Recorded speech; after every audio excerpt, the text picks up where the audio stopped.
কারিগরি শিক্ষা ব্যবস্থা ধ্বংস ও প্রকৌশল কর্মক্ষেত্র কুক্ষিগত করার প্রতিবাদ এবং ৬ দফা দাবি বাস্তবায়নের লক্ষ্যে সারা দেশে ফুঁসে উঠেছে কারিগরি শিক্ষার্থীরা।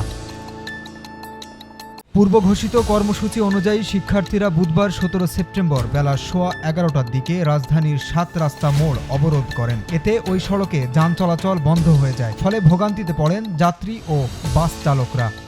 আন্দোলনকারী শিক্ষার্থীদের অভিযোগ, প্রভাবশালী গোষ্ঠী কারিগরি শিক্ষা ব্যবস্থাকে পরিকল্পিতভাবে ধ্বংসের পথে ঠেলে দিচ্ছে। তারা পলিটেকনিক শিক্ষা ব্যবস্থাকে দুর্বল করে প্রকৌশল পেশায় প্রবেশের পথ সংকুচিত করছে। এছাড়া চাকরি ও উচ্চশিক্ষার ক্ষেত্রে পলিটেকনিক শিক্ষার্থীদের প্রতি বৈষম্য করা হচ্ছে।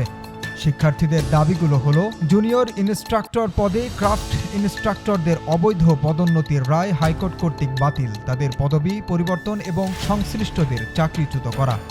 ২০২১ সালে রাতের আধারে নিয়োগপ্রাপ্ত ক্রাফট ইনস্ট্রাক্টরদের নিয়োগ সম্পূর্ণ বাতিল ও বিতর্কিত নিয়োগ বিধি সংশোধন। ডিপ্লোমা ইঞ্জিনিয়ারিং কোর্সে যে কোনো বয়সে ভর্তি বাতিল, উন্নত বিশ্বের আদলে ৪ বছর মেয়াদ মানসম্পন্ন কারিকুলাম চালু এবং ধাপে ধাপে ইংরেজি মাধ্যমে একাডেমিক কার্যক্রম পরিচালনা।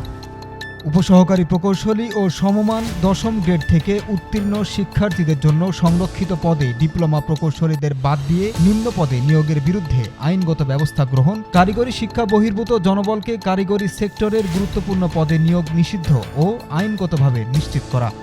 এসব পদে কারিগরি শিক্ষায় শিক্ষিত জনবল নিয়োগ এবং সব শূন্য পদে দক্ষ শিক্ষক ও ল্যাব সহকারী নিয়োগের বিজ্ঞপ্তি প্রকাশ, স্বতন্ত্র কারিগরি ও উচ্চশিক্ষা মন্ত্রণালয় প্রতিষ্ঠা এবং কারিগরি শিক্ষা সংস্কার কমিশন গঠন, উন্নতমানের টেকনিক্যাল বিশ্ববিদ্যালয় প্রতিষ্ঠা এবং নড়াইল, নাটোর, খাগড়াছড়ি ও ঠাকুরগাঁওয়ের নির্মাণাধীন ইঞ্জিনিয়ারিং কলেজগুলোতে অস্থায়ী ক্যাম্পাস ও ডুয়েটের আওতায় একাডেমিক কার্যক্রম চালুর মাধ্যমে শতভাগ আসনে ভর্তির সুযোগ নিশ্চিত করা। Zahid Hasan, mirror news.